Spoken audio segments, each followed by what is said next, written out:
আজি আমি অসম ৰাজ্যিক মহিলা আয়োগৰ পৰা আমি শোণিতপুৰত আমি ভিজিট কৰিলোঁ। ইয়াতে জিলা প্ৰশাসনৰ লগত বহিলোঁ, আৰক্ষী প্ৰশাসনৰ লগত বহিলোঁ আৰু আমাৰ ৰিলেটেড যি আমাৰ ডিপাৰ্টমেণ্ট আছে তেখেতসকলৰ লগত বহিলোঁ। আৰু বহাৰ এটা উদ্দেশ্য এটা আছে। আচলতে আমি অসম ৰাজ্যিক মহিলা আয়োগে বিশ্বাস যাত্ৰা এটা আমি কৰি আছোঁ সমগ্ৰ অসমত। আচলতে আমি তাৎক্ষণিকভাৱে আহিবলগীয়া হ'ল এই কাৰণে, কাৰণ আমাৰ ৰাষ্ট্ৰীয় মহিলা আয়োগৰ আমাৰ অধ্যক্ষ বিজয়া ৰাহাটকাৰজী তেখেত নগাঁও আৰু তেজপুৰত তেখেতসকলে ভিজিট কৰিব, ৰিভিউ ল'ব আৰু কেইটামান অনুষ্ঠান লৈ পেলাই তেখেতসকলে আমাৰ শোণিতপুৰত অহা 13 তাৰিখে আহিব। দিনজোৰা কাৰ্যসূচী লৈ আহিব আৰু সেই কাৰ্যসূচীসমূহত এটাত আছে আপোনাৰ তেখেতসকলে আমাৰ যিমান বেনিফিচিয়াৰিজ আছে কিছু সংখ্যক বেনিফিচিয়াৰীৰ লগত তেখেতে ইণ্টাৰেকশ্যন এটা প্ৰগ্ৰেম এটা ৰাখিব, ইণ্টাৰেক্ট কৰিব। আৰু এটা প্ৰগ্ৰেম আছে আমাৰ PRI সকলৰ, মানে আমাৰ যিসকল মহিলা আমাৰ ৰিপ্ৰেজেণ্টেটিভ আছে তেখেতসকলৰ লগত এটা ৱৰ্কশ্বপ এটা কৰিব। আৰু সেই ৱৰ্কশ্বপটো তেখেতসকলে এটা নাম এটা দিছে, C is a change maker. গতিকে এই অনুষ্ঠান দুটা ইয়াতে হ'ব। তাৰপিছত তেখেতসকলে আমাৰ জিলা প্ৰশাসনত এটা ৰিভিউ মিটিং ল'ব। তাৰপিছত আমাৰ জেইল, ওৱান ষ্টপ চেণ্টাৰ এইখিনি তেখেতসকলে ভিজিট কৰিব।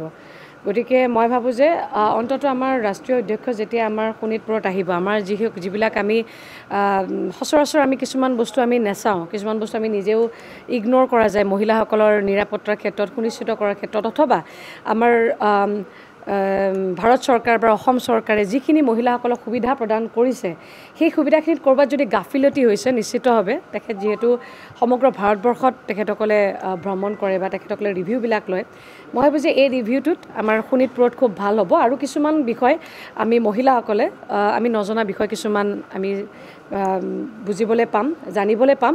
আৰু মোৰ বোধেৰে আমাৰ জিলা প্ৰশাসনো বহুত বেছি সক্ৰিয় হৈ উঠিব, বিশেষকৈ আমাৰ মহিলা সুৰক্ষা নিশ্চিত কৰাৰ ক্ষেত্ৰত। হয়, দিনজোৰা প্ৰগ্ৰেম 12 তাৰিখে আছে নগাঁৱত আৰু 13 তাৰিখে শোণিতপুৰ জিলাত তেখেতসকলে ভিজিট কৰিব। গোটেই দিনজোৰা কাৰ্যসূচী। নহয় চাওক, মই এতিয়ালৈকে 11খন জিলা গ'লোঁ আৰু 11খন জিলাত মই এতিয়ালৈকে কোকৰাঝাৰ, বৰপেটা, কিছু সংখ্যক সমস্যাবিলাক বেলেগ বেলেগ ধৰণৰ। গোলাঘাটত সমস্যাটো বেলেগ, বাল্য বিবাহৰ সমস্যাটো বহুত বেছি পোৱা গৈছে। তাৰপিছত কিডনেপিংটো বহুত হৈছে কোকৰাঝাৰৰ ফালে। গতিকে সেইকাৰণে আমি কিছুমান এতিয়া আমি সেই বাইক ৰেলীটো কৰিছোঁ যাতে সকলো মানুহে জ্ঞাতও হয় যে তেনেকুৱা ধৰণৰ বিপদ হ'লে ক'ত কণ্টেক্ট কৰিব, কেনেকৈ তেওঁলোকে সুবিধাসমূহ পাব। আৰু সেইকাৰণে আমি বাইক বিশ্বাস যাত্ৰাটো কৰিছোঁ যে কিছুমান নাম্বাৰ, যেনেকৈ এই নাম্বাৰটো আপোনালোকক যদি মই এতিয়া পটককৈ সোধোঁ আপোনালোকেও ক'ব নোৱাৰিব যে 181 এটা হেল্পলাইন নাম্বাৰ আছে। যদি বিশেষ ধৰণৰ কিবা যদি আপোনালোকে জানে সেই বিষয়ে আপোনালোকে জনাব লাগে। অথবা আমাৰ এটা BSNL নাম্বাৰ এটা আমি লঞ্চ কৰিছোঁ আমাৰ আয়োগৰ তৰফৰ পৰা, 9435196263। এই নাম্বাৰটোতো আপোনালোকে ক'ৰবাত যদি তেনেকুৱা ধৰণৰ ঘটনা সংঘটিত হৈছে, দেখি পাইছে, গম পাইছে বা আমাক জনাব বিচাৰে, আমি একশ্যন লোৱাটো বিচাৰে, নিশ্চিতভাৱে জনাব পাৰিব। কাৰণ আমাৰ বিভিন্ন ঠাইত বিভিন্ন ধৰণৰ মানুহ থাকে, গতিকে সমস্যাবিলাক বেলেগ বেলেগ হয় জিলা ভেদে। গতিকে এই নাম্বাৰসমূহ দিয়া গৈছে। ওৱান ষ্টপ চেণ্টাৰসমূহে বহুতে এলাৰ্ট নাজানে, মই নিজে জনা নাছিলোঁ। গতিকে সেইবিলাক আমি যিমান পাৰোঁ সিমান ৰাইজৰ মাজত নিয়াৰ কাৰণে প্ৰয়াস কৰি আছোঁ। আৰু মই ভাবোঁ যে সজাগো কৰিব লাগিব বহুত ক্ষেত্ৰত।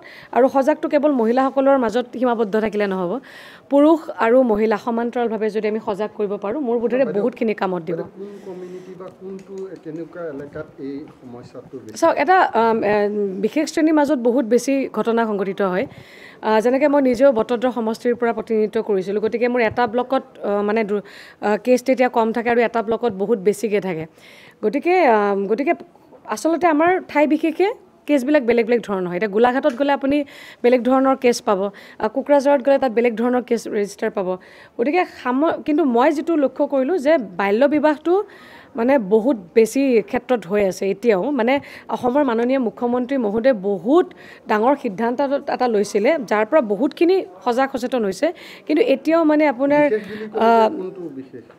নাই, সেইকাৰণে চব বেলেগ বেলেগ। আপোনাৰ কোকৰাঝাৰত গ'লে আপুনি কিডনেপিং বেছিকৈ পাব, আমি ক'ব নোৱাৰোঁ। কিন্তু এটা বস্তু ক'ব পাৰোঁ যে এই যে নামবিলাক যে আপোনাৰ লুকুৱাই পেলাই অন্য নাম লৈ পেলাই যে আপোনাৰ ভাল পায়, তাৰপিছত লৈ গুচি যায়, আপোনাৰ মুখত সেইটো ঠিকে আছে। বাট মই যিটো কৈছোঁ আৰু যে এই ধৰণৰ বস্তুবিলাক আমাৰ বেছি হৈ আছে কোকৰাঝাৰত। বৰপেটাৰটো বেলেগ তাত মাৰপিট বা কিবা এনেকুৱা ধৰণৰ বস্তুবিলাক আৰু সেইবিলাক আপোনাৰ কেতিয়াবা আপোনাৰ মাটি সংক্ৰান্তটোলৈকেও গুচি যায় ফেক ফলছ বহুত কেছ আছে গতিকে ঠাই ভেদে ভেদে এতিয়া মোক আজি শোণিতপুৰত মই আজি গোটেইখিনি ডিটেইলছ পাতিব নোৱাৰিলোঁ কাৰণ আমি এটা বেলেগ উদ্দেশ্য লৈ আহিছোঁ মই বিশ্বাস যাত্ৰাত যেতিয়া শোণিতপুৰত আহিম শোণিতপুৰত আহিলে মই যেতিয়া ৰিপৰ্টবিলাক চাম তেতিয়া আপোনালোকক অৱগত কৰিব পাৰিম যে শোণিতপুৰ জিলাত আমাৰ কোনখন থানাত কোনবিলাক কেছ বা বেছি আছে গতিকে মই ভাবোঁ যে সমান্তৰালভাৱে গোটেইকেইখন ডিষ্ট্ৰিক্ট মই সামৰি লওঁ তাৰপিছত মোৰ ক'বৰ কাৰণে ভাল হ'ব যে কোনবিলাক কেছ এতিয়াও বেছি হৈ আছে